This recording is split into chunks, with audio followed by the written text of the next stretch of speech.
Take our lead, let's help you make your mark. Our goal is your satisfaction. Let us show you the way.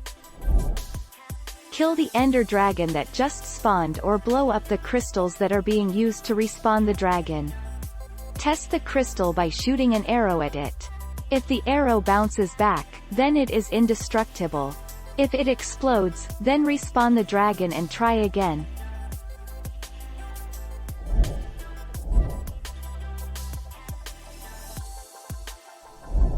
Make your mark, take our lead. If 4 are placed on the end exit portal, 1 on each of the flat sides, the crystals respawn the original end crystals on the obsidian pillars, as well as resurrect the dragon itself, before exploding. The top of each pillar also explodes, destroying any player-placed blocks.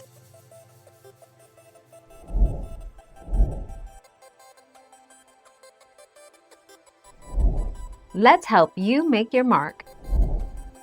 Breaking an end crystal with a silk touch tool should make it not blow up. This is a very overpowered suggestion.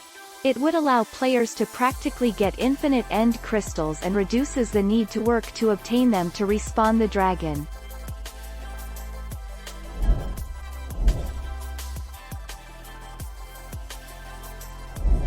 Let's help you make your mark. End crystals appear in the end. They serve as healing beacons for the ender dragon. They are located on top of the obsidian pillars, and are sometimes protected by iron bars. When destroyed, end crystals will explode, and, if healing, hurt the ender dragon.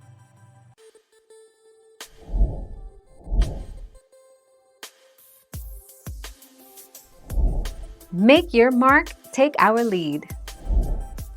You can respawn the ender dragon as many times as you like.